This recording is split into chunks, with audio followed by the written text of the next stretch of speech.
ओम नमो भगवते वासुदेवाय नमः। जय श्री हरि। हरे कृष्ण। आप सभी को देवशयनी एकादशी की हार्दिक शुभकामनाएं। आज सुनेंगे देवशयनी एकादशी व्रत कथा और उसके महात्म्य के बारे में। तो प्रेम से बोलिए लक्ष्मी नारायण की जय। अगर आपको कथा अच्छी लगी तो इस वीडियो को लाइक करके कमेंट बॉक्स में हरे कृष्णा अवश्य लिखिएगा। ब्रह्म वैवर्त पुराण में देवशयनी एकादशी के विशेष महात्म्य का वर्णन किया गया है। इस व्रत से प्राणी की समस्त मनोकामनाएं पूर्ण होती है।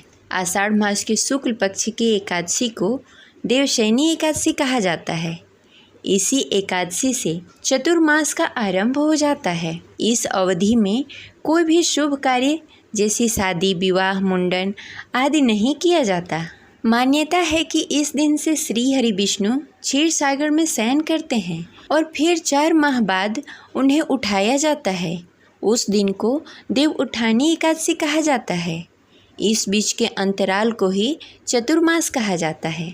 देवशयनी एकादशी को देवशयनी एकादशी, महा एकादशी, थोली एकादशी, हरि देवशयनी, पद्मनाभा शयनी तथा प्रबोधिनी एकादशी भी कहा जाता है।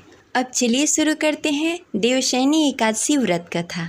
तो प्रेम से बोलिए लक्ष्मी नारायण की जय। जय श्री हरि विष्णु। एक बार धर्मराज युधिष्ठिर ने कहा, हे केशव, आषाढ़ मास के शुक्ल पक्ष की एकादशी का क्या नाम है? इस व्रत के करने की विधि क्या है और किस देवता का पूजन किया जाता है और इसका क्या महात्म्य है? आप विस्तार पूर्वक बताइए। भगवान श्री कृष्ण कहने लगे, हे कुंती पुत्र, इस आषाढ़ मास के शुक्ल पक्ष की एकादशी को देवशयनी एकादशी कहते हैं। इसमें श्री हरि विष्णु की पूजा की जाती है। मैं तुम्हें इसकी कथा सुनाता हूँ, ध्यानपूर्वक सुनो। जिस कथा को ब्रह्मा जी ने नारद जी से कहा था वही मैं तुमसे कहता हूँ। एक बार देव ऋषि नारद जी ने ब्रह्मा जी से इस एकादशी के विषय में जानने की उत्सुकता प्रकट की। तब ब्रह्मा जी ने उन्हें बताया कि सतयुग में मानधाता नामक एक चक्रवर्ती सम्राट राज्य करते थे। उनके राज्य में प्रजा बहुत ही खुश थी, किंतु भविष्य में क्या हो जाए यह कोई नहीं जानता।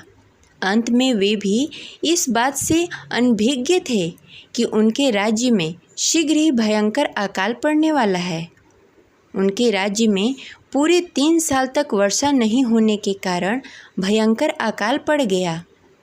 इस अकाल से चारों ओर त्राहि त्राहि मच गई। धर्मपद के यज्ञ, हवन, पिंडदान, कथाव्रत आदि सभी कमी हो गई। जब मुसीबत पड़ी हो तो धार्मिक कार्यों में प्राणी की रुचि कहाँ रह जाती है। प्रजा ने राजा के पास जाकर अपनी वेदना की दुहाई दी। राजा तो इस स्थिति को लेकर पहले से ही दुखी थे। वे सोचने लगे कि आखिर मैंने ऐसा कौन सा पाप कर्म किया है जिसका दंड मुझे इस रूप में मिल रहा है। फिर इस कष्ट से मुक्ति पाने का कोई साधन करने के उद्देश्य से राजा सेना को लेकर जंगल की ओर चल पड़े। वहाँ विचरण करते करते एक दिन राजा ब्राह्मण के पुत्र अंगिरा ऋषि के आश्रम में पहुँचे। वहाँ उन्हें साष्टांग प्रणाम किया। ऋषिवर ने आशीर्वाद वचनों उपरांत कुशल क्षेम पूछा। फिर जंगल में विचरण वो अपने आश्रम में आने का प्रयोजन जानना चाहा।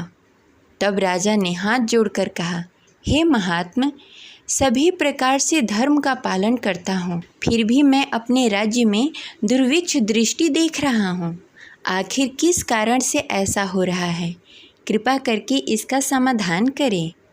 यह सुनकर ऋषि अंगिरा ने कहा, हे राजन, सब युगों से उत्तम यह सतयुग है। इसमें छोटे से पाप का भी बड़ा भयंकर दंड मिलता है। इसमें धर्म अपने चारों चरणों में व्याप्त रहता है। ब्राह्मण के अतिरिक्त किसी अन्य जाति को तप करने का अधिकार नहीं है, जबकि आपके राज्य में एक शूद्र तपस्या कर रहा है। यही कारण है कि आपके राज्य में वर्षा नहीं हो रही है। जब तक वह काल को प्राप्त नहीं होगा तब तक यह दृक्षता शांत नहीं होगा। दृक्षता की शांति उसे मारने से ही संभव है। किंतु राजा का हृदय एक नर अपराध शूद्र तपस्वी का समन करने को तैयार नहीं हुआ। उन्होंने कहा, हे देव, मैं उस निरपराध को कैसे मार दूं? यह बात मेरा मन स्वीकार नहीं कर रहा है। कृपा करके आप कोई और दूसरा उपाय बताएं। महर्षि अंगिरा ने कहा, राजन, आषाढ़ मास के शुक्ल पक्ष की एकादशी का व्रत करें। इस व्रत के प्रभाव से अवश्य ही वर्षा होगी। राजा ऋषिवर को प्रणाम करके राजा अपने राज्य की राजधानी लौट गए और चारों वर्णों सहित पद्म एकादशी अर्थात देवशयनी एकादशी का विधिवत व्रत किया।